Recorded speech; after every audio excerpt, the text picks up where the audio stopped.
गोथां समनि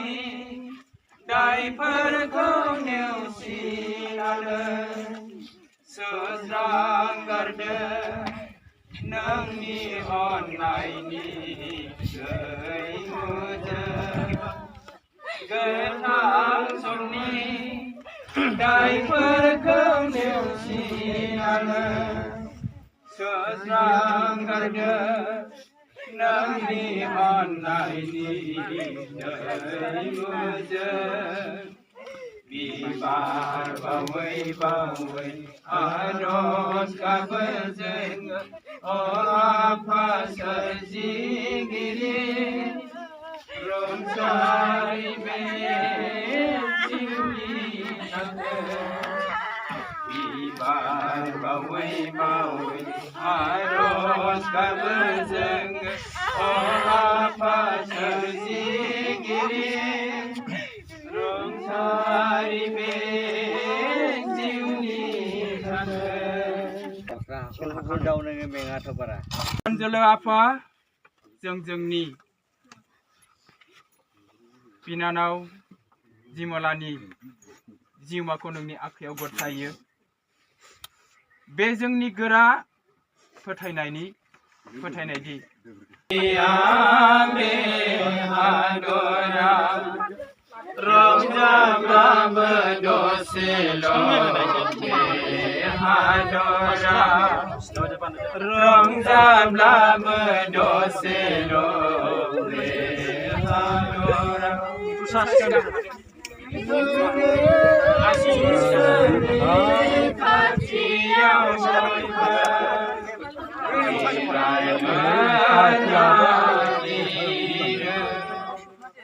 बेखायनो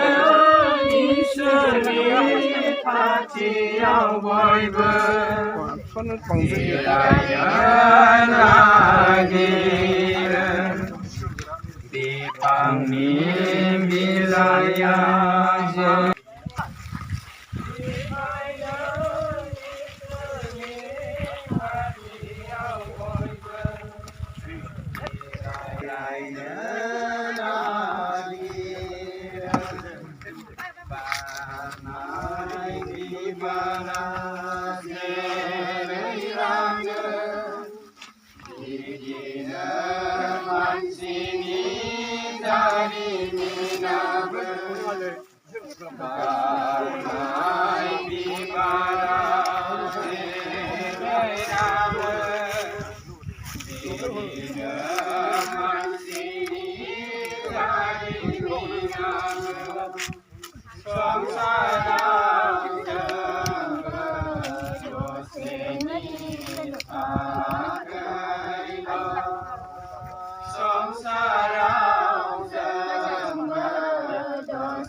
बेनिखायनो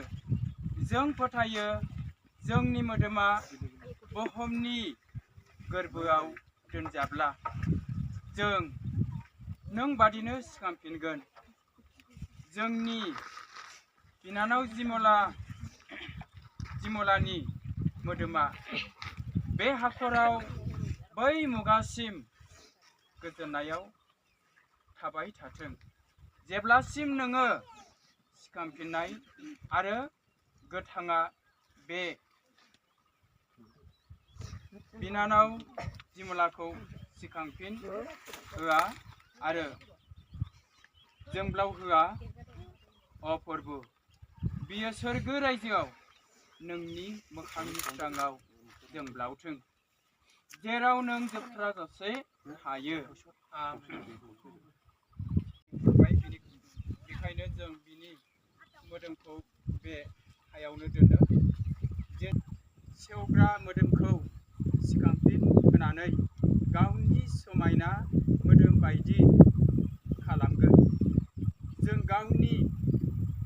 बिनानावनि थाखाय फोरबोनिफ्राय आरज गाबो, बियो बेखौ गावनि गोजोननायनि थावनियाव लांनाय बायदि।